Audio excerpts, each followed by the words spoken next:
Thank you so much, and welcome here to my talk. My name is Daniel, and I'm here to talk about FMOD and Metasounds. But before I start, then I just want to make a small disclaimer. It's just to say that I do have a tendency to stutter a bit. I do have a tendency to struggle a bit with my speech, but I promise I will not stutter on purpose, but you can just see it as a way of adding dramatic pauses to my talk here.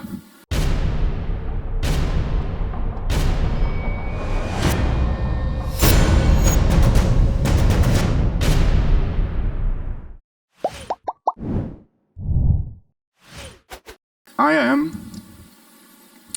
am a sound artist. That's what I have begun to call myself. I'm a credited sound artist on Back 4 Blood, which I'm really proud of, and that's a title that I have taken with me into other games and projects because I like to do something that's in between sound design and music and building systems. I'm also a composer. I enjoy to do music for all kind of things. This is one of my favorite games that I made. It never got published, but it's a beautiful RPG game with tango flamenco fantasy music. I'm also a saxophonist, as some of you might know. This is a picture from last year at DevGAMM. We had a lot of fun playing saxophone, which I also did this year. I will also call myself a technical sound designer, where I can work with things that doesn't have to do with making sounds or being creative in a way, but it's about building systems. It's about making structure and to basically program audio solutions in a nice way. And it's this passion with creativity and a passion for systems that I have taken with me. For instance, last year, then I talked about at DevGAMM that I made a game inside of Reaper, which was quite fun. So there's no scripting involved. I just use a lot of hacking to make a game in Reaper, and I also made a game in Wise. People ask me, why do you do that? And I ask, why not? Why don't you make a game in Wise? I think everybody should make a game in Wise, to be honest. But today I'm here to talk about a game I have been working on as a technical sound designer called Gate Zero, where I feel I've used my learnings from my wacky project with making games in Reaper and Wise, and have used my passion for building systems and building structures into making music systems and making audio systems for this game. It's a adventure game set in Old Jerusalem, where you actually, spoiler alert, might meet Jesus himself. And I just want to show a quick trailer of what the game is about.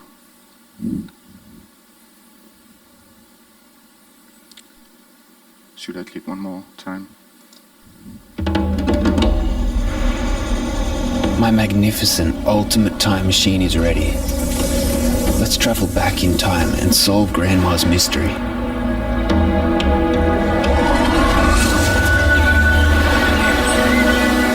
We need to get back to Jerusalem, to the early years of Jesus' life, to figure out these riddles. Are you looking for someone? Yes, young man, we are looking for a son.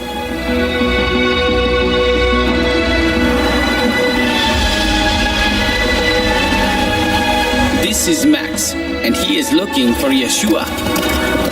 Would you be able to help me? I left the gate open for just 1 second. Let's catch some lambs.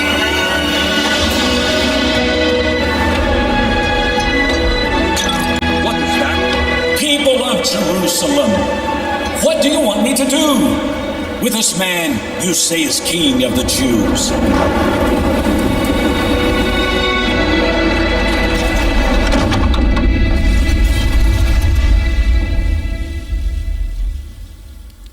Yeah, that's a pretty cool game, to be honest. Yeah, let's give it a hand. Fun fact about this, they're currently doing a Kickstarter that's live now, and they already got $250,000. So that's pretty impressive. It's a pretty big team on this game. Just for the audio, there's a sound designer, and there's actually two great composers, Tom and Joseph, and then there's me who does everything in between. A lot of implementation and audio programming and mix and sound design. And for this project, then we used FMOD. We started with using FMOD because it was a great choice. You can collaborate with sound designers and composers. You can use this middleware where we can just work easily, and you don't need the game engine, which was pretty nice for some of the composers who doesn't have a PC, only have a Mac, and they don't need to install 200 gigabytes of their Unreal project on their computer. FMOD is really great. It has a visual, intuitive overview, which makes it easy to comprehend what's going on, and yeah, it's easy to grasp, and it's really powerful still. The mixer is fantastic. You can set some state-based mixer snapshots, and it's easy to do some mix depending on where you are in the game. There's also some great profiling and debugging things in FMOD, so you can easily see where things went wrong. It's not as great profiler as in Wise, but it's still pretty good actually. One thing that I also like about FMOD that you can have this asynchronous playback here, so you can have loops of various different kind of lengths that just plays naturally together, and you can easily see on the timeline, like this small item, it goes fast, the next item, it goes not so fast, and the whole timeline, it has a separate loop. So that's really great. So we were actually really happy to use FMOD, and we had a love relationship with FMOD because things were going great. But then slowly, and all of a sudden, it started to crackle. We got some bruises in our relationship with FMOD, and we had to look for new solutions because some of the problems that we had was a lot of bugs. Some bugs we could solve ourselves, but other bugs we were not able to solve, and it just kept getting more frustrating. And I would just like to say here that there's basically nothing wrong with FMOD.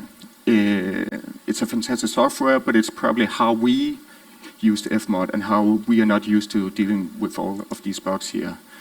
And one major deal breaker was that we couldn't use a thing called pixel streaming, which is a plugin for Unreal that allows you to stream the Unreal game into a browser, kind of like Google Stadia, I think it's called, where you can have a not so powerful computer play an Unreal game with high fidelity.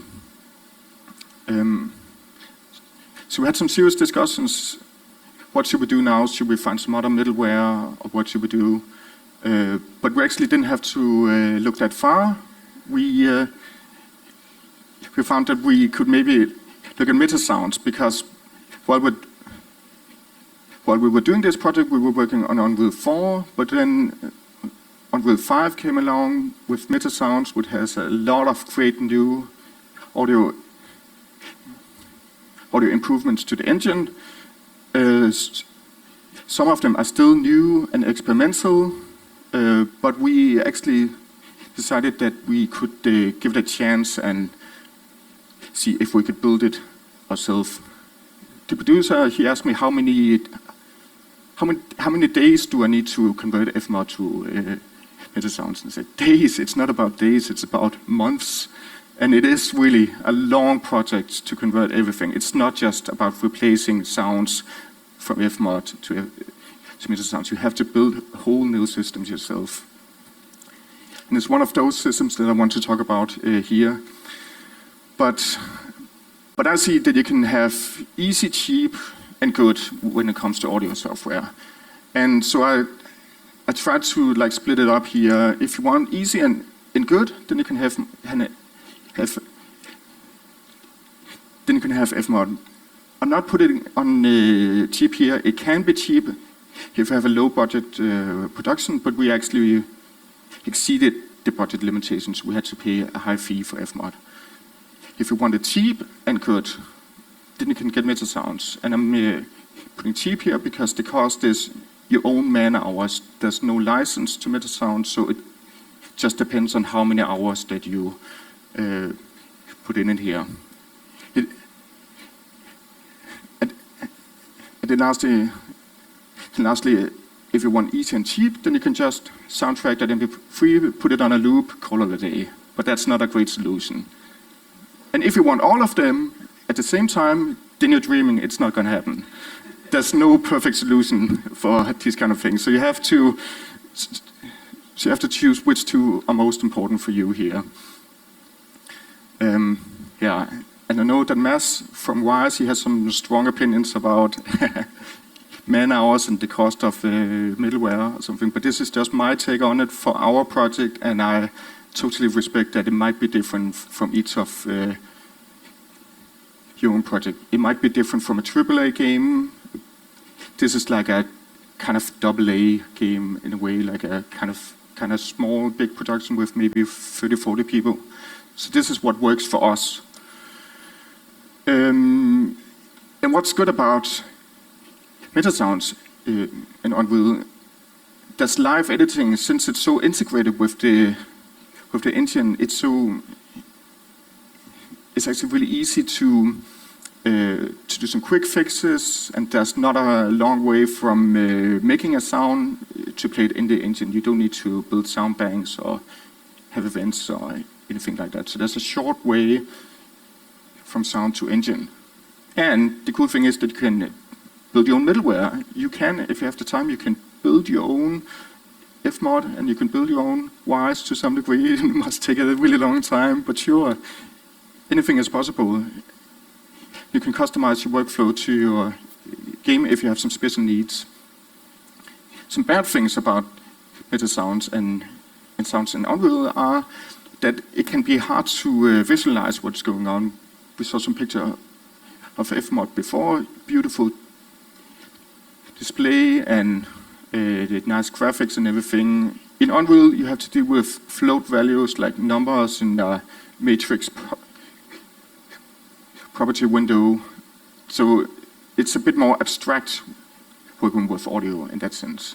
And the downside that you have to build your own middleware. It takes time to build your own middleware. So you also have to agree with sort of how much time, how much skill do you have to build your own systems. And there's can be a kind of slow workflow, especially if you're changing some of your templates. It can take a long time, unlike FMOD and Wires, which has a lot of integrated features in it. There's some similarities that I just want to touch upon here. And one design thing that I found really interesting is that in Metasound, then you can put a Metasound inside of a Metasound inside of a Metasound. And that's actually really powerful, because then you can make some templates and you can make some custom things, and you can put it inside of Metasound. The same goes with FMOD, that you can have some FMOD events inside of FMOD events inside of FMOD events inside of FMOD events. So that's actually super, super powerful in both ways, that you can do a lot of cool stuff with that, and an FMOD event or Metasound event can be super flexible in that regards. Some things that are different. Here's my favorite example of that. So here I'm creating 8 tracks in FMOD and I'm placing 8 audio files on the 8 tracks here. And it's just to show what is the workflow when you're working with FMOD. Did you just drag and drop some sounds and then everything is automatically connected to the audio output and you don't have to think about it anymore. So that took maybe 20 seconds. And if we look at the same procedure of doing it Metasounds, it might take a bit longer time because first you have to create a wave player for each sound. And if you want 8 sounds at the same time, then you have to create 8 wave players, which I'm doing here. And then you have to connect that to an audio output. So if you know that you have 8 tracks, then you need to create a stereo mixer where that goes out to a stereo output. And then you have to manually connect wave player 1 out left, out right to the stereo mixer. And that probably takes a long time. So that's one of the struggles that I had. And while this video is running here, then I can take the opportunity to ask how many have been working with Metasounds here in this room? Anyone? Fantastic. You have. Great, yeah. And how many has been working with FMOD? Great, that's a bit more. Wise. Can you see some answer? Okay, great. But it's great that there's not that many who has worked with Metasounds because this is also going to be an introduction to Metasounds and how it compares with other middleware, like what's the workflow here. The video is still running. I still haven't connected all of these nodes here. And it's actually 2 minutes longer because I also need to connect it on the other side. But I think I'm just going to skip this video now because you get the picture. It takes a long time to do this. And sure, then you can make some templates and you can do some custom things. But in general, it's kind of slow in that way. So let's just skip it. We're not even halfway, I think. I want to show a portion of the game Gate 0 where I'm going to focus on how I created the music system in that game. It was a challenge because I had to look at what the brilliant composers did in the FMOD, and I had to try to mimic that in Metasounds. And it was not an easy task, and there's still some things that have not integrated yet. But before we dive into that, then we can just see some gameplay of how that works. Hello. What's wrong? Hey there. Would you be able to help me? My father, he went to the town, and he told me to watch the lambs. I left the gate open for just 1 second, but suddenly all of them ran out. Let's catch some lambs.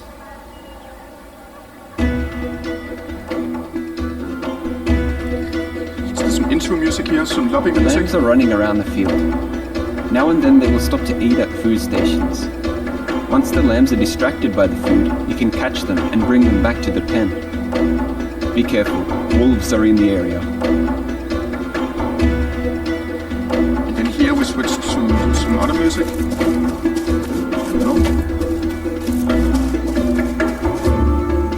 It's a bit lagging. It's my fault. I think it's my GPU that's not big enough.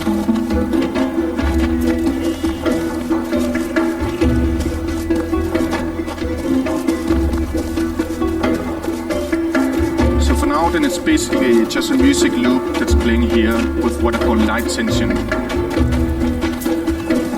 The gameplay is fairly easy. You have to catch these lamps and deliver them back.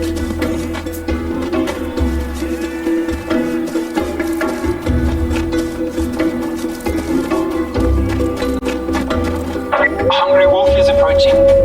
He wants your lambs. You must defend them by throwing rocks to scare the wolf. Scary wolf. Yeah.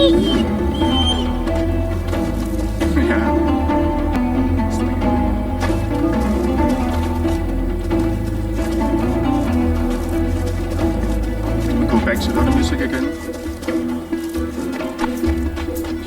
So the transitions here, they happen on every bar. So you can have some pretty smooth transitions, and I will tell you more about that later. But before that, we're just gonna catch 2 more lambs.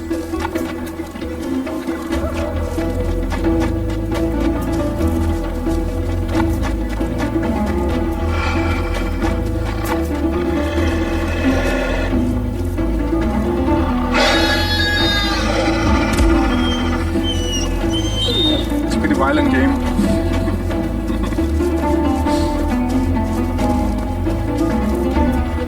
We just need to catch 1 more lamb. I'm looking around here because they can spawn in 3 different places. And now we have a wolf and my game lagging again. So let's just hit the wolf 1 last time. Oh, missed it. Come on. No, I'm bad at aiming. The wolf got away with 1 lamb, that's okay. Just gonna take 1 lamb here. Then when we go to the end, then you can see the winner's stinger. There we go. So that's pretty much the... Oh, there was 1 more lamb getting eaten. That's pretty much the gameplay and the music, so it's like fairly simple how that works, but it's not necessarily fairly simple to do it. Metasounds, and that's something that I want to show here. This is the whole music system for the Metasound. At the top we have the lobby music, the intro music, we have light tension. Oh, I can use this laser, yeah. We have lobby, we have light tension, we have medium tension, and then we have win or fail down here. And then we have the Soundcaster here, and I will go into some of these elements here.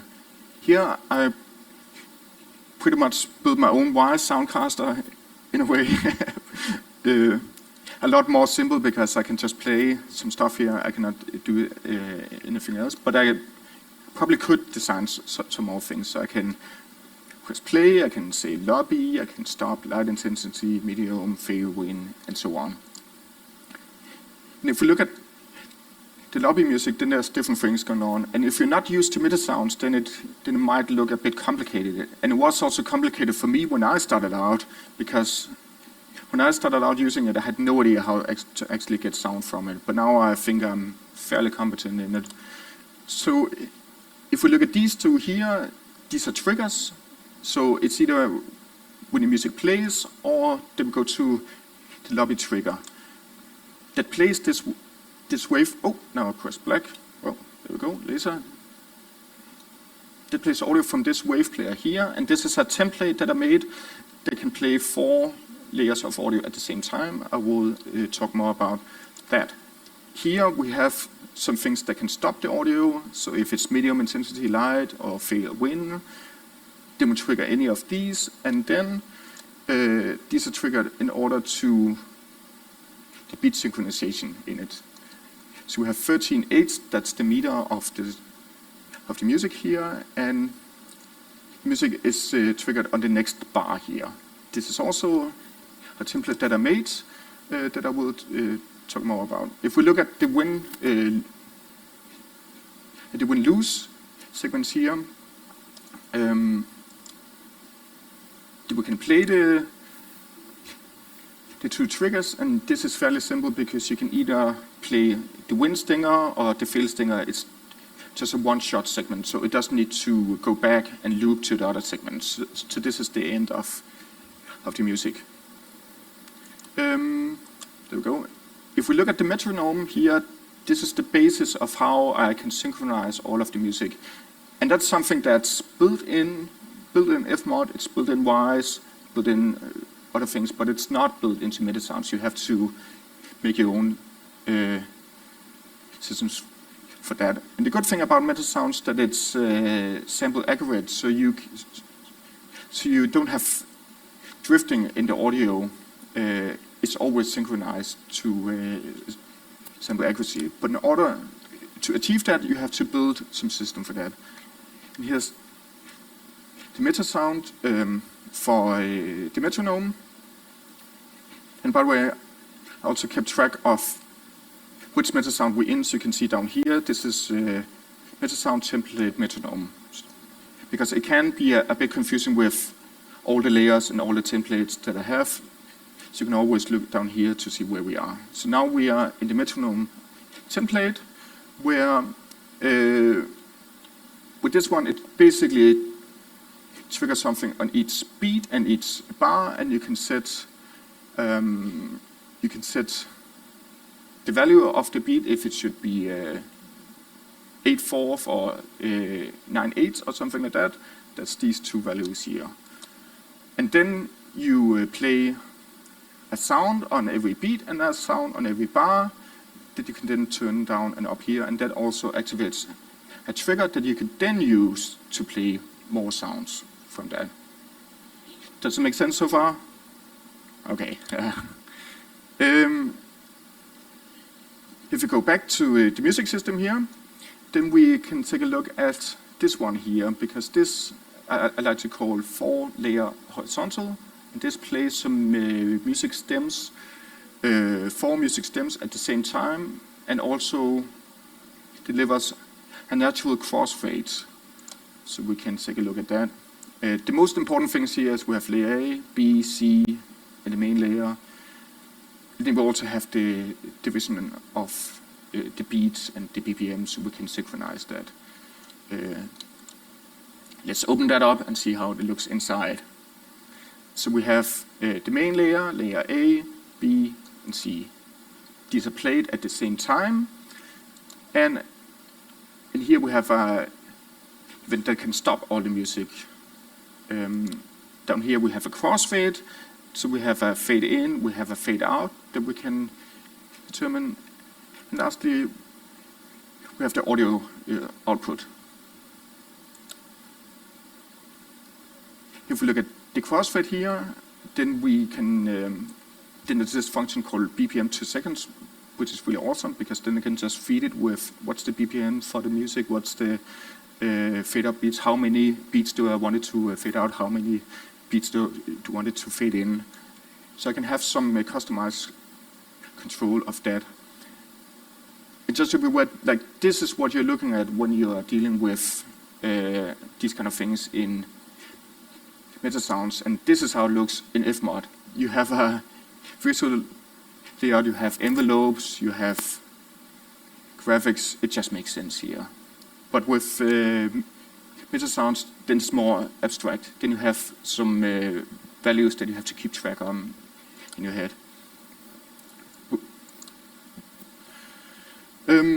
Yeah, so inside this 4-layer horizontal, if we just go back to Steph, so if we look at this one, for instance, then we have another template inside of that one.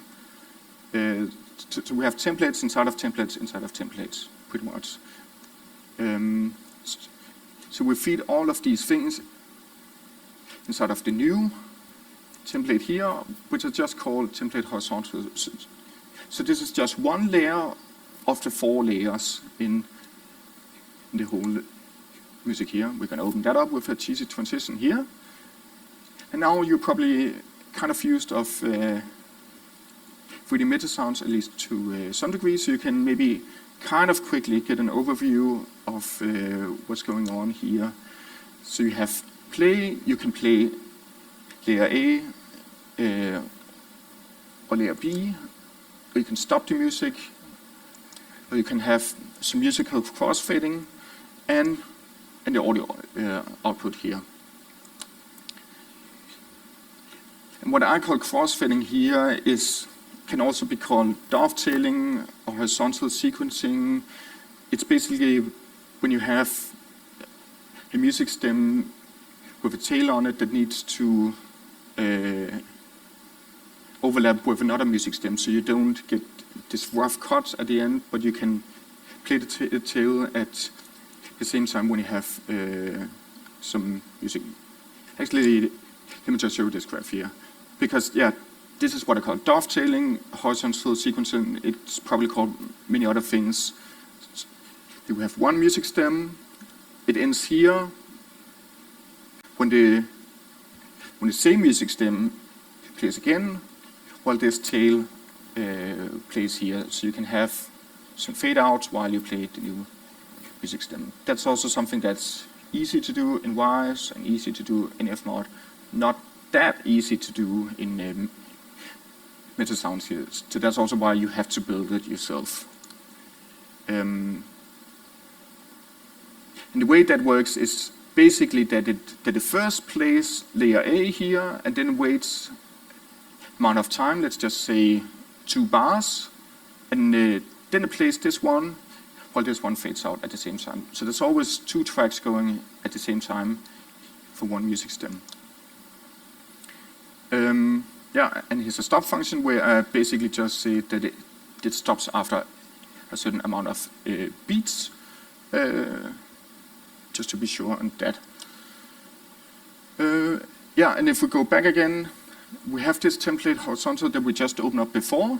It goes out to some cue points here, and these are some powerful stuff because that allow us to set some markers in the audio. We can, for instance, say that we want one cue when we start the music. That also allows us to have a pre-tail or pre-roll, or how do you call it, entry. We can have a stinger somewhere in middle. We can have some other information that we want. We can have some metadata in it, and then we can have the ends. So here, the new cues should be played. Again, in FMOD, it's super easy. You just place a marker and you put it there. But in Metasounds, you have to first open up in your audio software, like for instance Reaper, and then you have to embed the metadata while you render it, and you have to be careful to render it in 16 bits, I think, and 44.1, because otherwise these markers will not appear in Unreal. And I don't have a picture on how the cue point looks in Unreal, but it's basically just a property with a float value. Then you also have to keep track on where the timing are here. The cue points I have actually not get to work super properly yet in Unreal. I'm still working on how to get that up running smoothly, but that will unlock more solutions in the near future. That was basically all of the music system, so let's just see it in action here. We saw the gameplay before, it's the same music now, just inside of Metasounds. So here I press play, then I just move a bit around. One thing is also in the new Unreal, then you can see the flow of the audio going from left to right. There's a bug in this thing, so I cannot see that here, but that would be nice to see where the flow is actually going. So here I'm just testing out some different things. I go to light sensor now, and you just heard before that the metronome was going. It's always on, so that's always synchronized to that metronome. And now we go to medium intensity.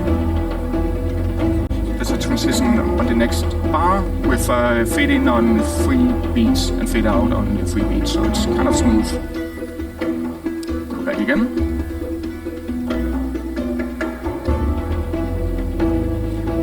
Again, this music is fairly simple.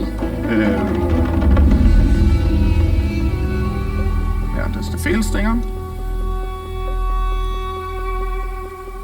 So now the game basically ended, and then you have to re-trigger it from the beginning, which I will do here, and I will just go a bit back and forth again for light and medium tension, and then I will play the win condition.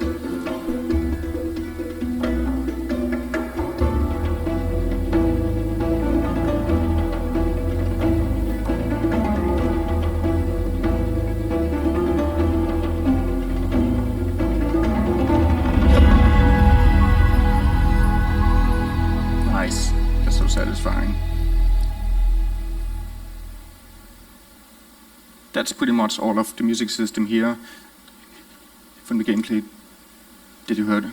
And by building everything inside of Metasounds, then it's really easy to implement it in the blueprints, because what I have to do is that I basically just have to trigger music parameter. It's then we can have it for fail, we can have it for win here. So we build our own custom functions, but it's really simple. We just get some data from the Metasound, we to play some triggers, or we get some float values, or we stop and play the music.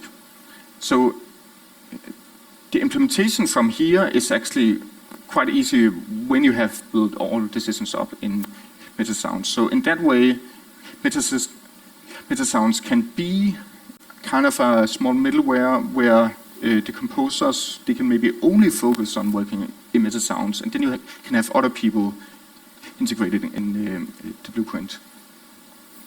And just as a bonus, I think we have time, then I just want to show you how the wolf sound is.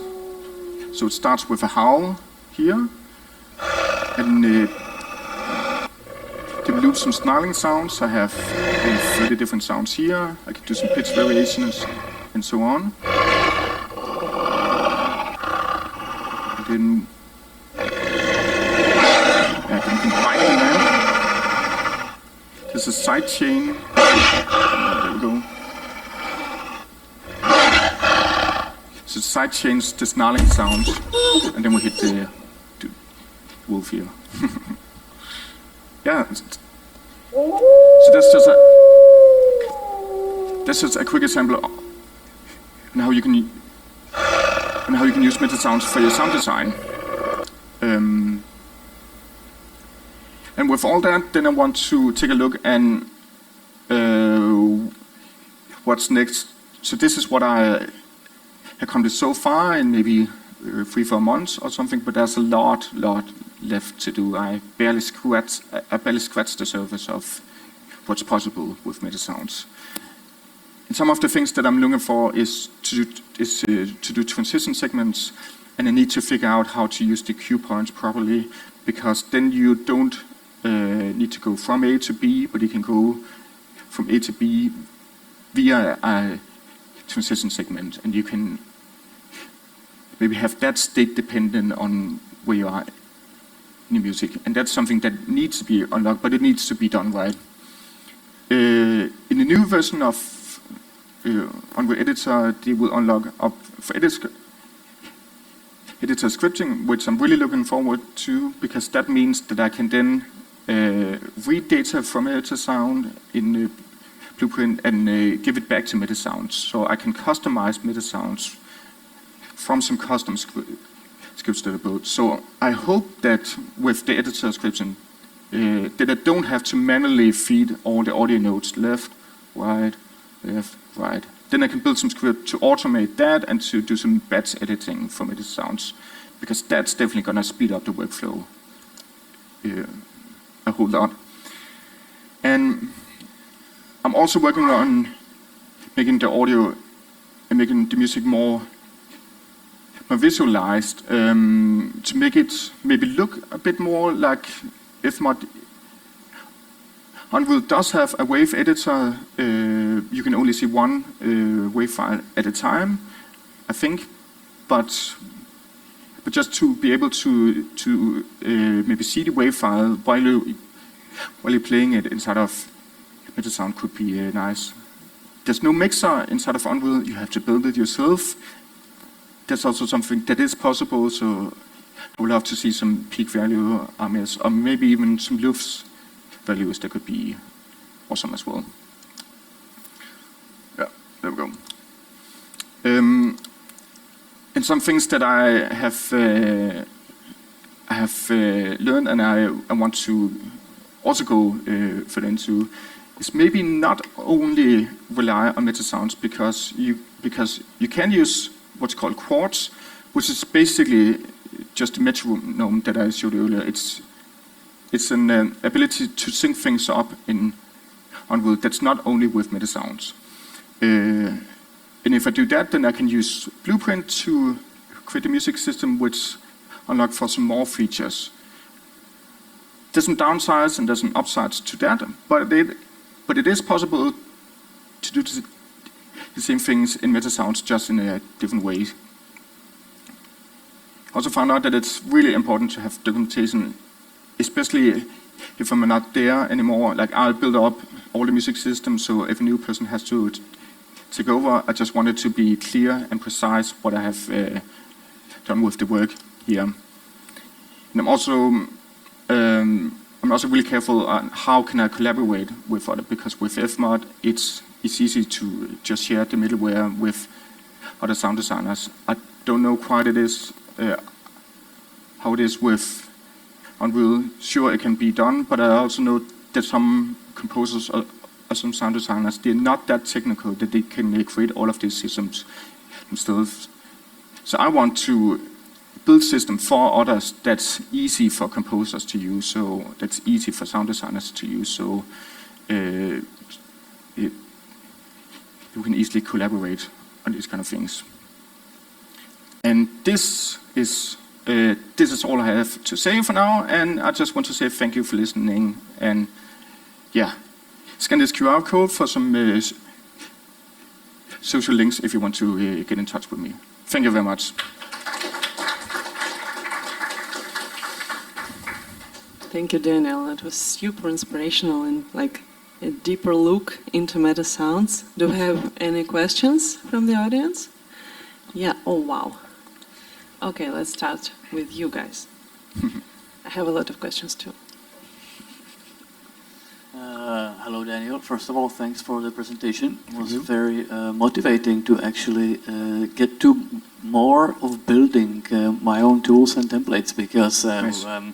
It looks, after the heavy work, you really know the system. So that, I think, is the upside. And the other thing is, once you finish all your templates and all the systems that you need for your game, can you wrap it up, make it like a session template and sell it to other Metasound users? Yes, I can definitely do that. I am actually aiming to just give it away for free, to be honest. Like, That's beautiful. yeah, so I do want to make a package when it's all finished, so you can have something that's ready to go, so you can share with all of you. That would be awesome. But yeah, that's definitely possible. Okay, yeah, well, thanks. Awesome. Thank you so much. I think we had another question here in the first row. Oh, Okay. Good. Okay, my question is related to, like, now looks super nice and you can do a lot of stuff. How much insight do you have while doing this into, for example, how much performance it takes? Like, Right.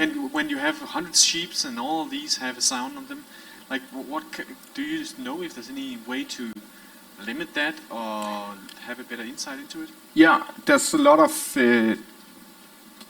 optimizations that I have also just barely scratched the surface of, and there's a lot of built-in tools inside of Unreal, which I have opened my eyes up for. That's actually pretty powerful. So, for instance, for some of my 3D audio objects like the sheeps or the ambience, then I stop taking processing power when you're out of the intonation range, for instance. And I can also set the concurrency on the sheep. For instance, I have a limit that should be max 15 sheeps sounding. And I can also say that if the sheep should be loaded in memory or if it should be loaded at the beginning of the level and so on. So there's a lot of ways that you can optimize it, and I don't know enough about it yet, but I'm definitely learning more and more and more about that. Yeah, another question here. Thank you. I'm also curious a bit about, I guess, performance and debugging. Yeah. So, for example, let's say I have quite a few audio events playing in the game, and I'm not sure what's triggering them, or let's say a level changes and it's still playing on. Is there some sort of a system of like where I could preview what's currently playing and the volume and things like that? Yes, absolutely. And that's actually something that I wanted to include in my talk as well, because there are a lot of tools. There's a lot of built-in debugging tools from Unreal, which is actually great that you can have some 3D visualization, so you can see on the level where's the sound coming from, what volume is it, and so on. And there's also some third-party software now. I don't remember the name of it, but I can send it to you later, which basically just prints a list of what the name of the sound is, what's the volume in decibel, and where the source is from. And when you go deeper, there's also the performance monitor in Unreal, where you can see all the audio objects, how much memory does they take. So there's a lot of deep dives that you can take into it. And a follow-up question. Yeah. Like with FMOD, let's say you change the event name or change the audio file, Yeah. you usually have to go to the engine, and Yeah. there's a lot of annoying things with that. Yeah. How does Metasound handle this? Flawlessly. Awesome. Because selling point. that's one of my nightmares from FMOD. Like when I first started out with this project, I didn't know that when you change names of the event inside of FMOD, then the reference inside of Unreal would get lost. So I just happily made a new naming convention for a bunch of files, and then the next day I got some messages from my producers, why are these sounds not playing anymore? And I know it should be playing. But with Unreal, I have changed names many times without any issues at all. That's awesome. Thank you. Thank you. Okay, any more questions from the audience? Then I'll start asking mine. Why did you use FMOD in the first place? That's also a kind of funny story, because I went into the project kind of in the middle of it. At the beginning, there was a sound designer who had no game experience at all. He didn't know how to implement sounds, and they started having talk with the two composers. So they just briefly talked about, like, okay, so composers, what do you want to work with? And then said, yeah, sure, we can work with wires, but we can also work with FMOD. And without any real discussion and arguments, then we just went with FMOD. But looking back, a lot of us could have thought that we would start out with wires, mainly because we, like, two of us, we were much more familiar with wires, and with FMOD, it was kind of new ground for us. But I think we got persuaded by the arguments that it's intuitive to use, it's easy for the composers, and so on. But that's actually not a great reason that we used FMOD instead of wires. So it all started with the composers, right? Yeah, exactly. Those people. Well, thank you. Are there any ready-made solutions to optimize the workflow within Unreal Engine, like batch import, assigning nodes, and so on? Or are you planning to do that by yourself, just to have fun? I actually made some of my own editor scripts that actually are for batch importing audio and batch renaming and stuff like that. That's something that I love to do. There are some tools available, but it's actually fairly easy to build them yourself inside of Unreal. So I, for instance, built a tool that assigns audio to animations. So it looks at what's the name of the animation, if it's called walk, and the character is a horse, for instance, or it's a guard, then it finds that audio file that's called horse walk, and then it implements that sound at the beginning of the animation. And then I can do that with a whole folder in just one click, and that saved me 1 hour already there. And then, of course, after that, then I have to tweak the time of the animation. But just that has been a huge time saver. also with automatically assigning sound classes, which is kind of bosses in Unreal. Then I can look at the prefix of my name. If my prefix is AMB, that stands for ambience, then it automatically goes to the sound class or the boss that's called ambience. And if it's called VA underscore for voice assets, then it automatically goes to voice assets. That's something that I built myself, but that's fairly easy to do, I would say, fairly. Wow, what a time to be alive, right? Yeah. Having an Unreal Engine with all that stuff. Oh, we have another question here. So at the beginning of the presentation, you said that FMOD is good, is friendly for different platforms, especially for composers, since they don't have to have a game engine and they can use, for example, Mac to use FMOD. How platform friendly is Unreal? Yeah, it's not really platform friendly. It works best on PC and it works best with a powerful PC. Like, so I had to upgrade my graphic cards in just being able to just run Unreal Engine properly. Like, even though that I'd put it on lowest, on low quality, then it was still like compiling shaders and it was still building up those assets. So in order to just load the engine, then you need a powerful PC, to be honest. So that's the really downside of it, where FMOD and whilst it's super lightweight, it's only 100 megabytes or something, and it loads instantly, and you don't need a massive graphic cards. But with Unreal Engine, you sadly do need a powerful computer, PC. Yeah. Yeah, and the project usually is super huge, so you have to buy another SSD, put it into your laptop or whatever. That's true. Okay, do we have any more questions? Then the last one from me before we are going to lunch. It's like Unreal Engine is a hot topic, you see.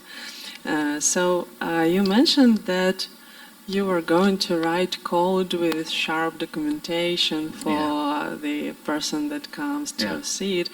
Did you really mean writing code, or did you mean creating blueprints?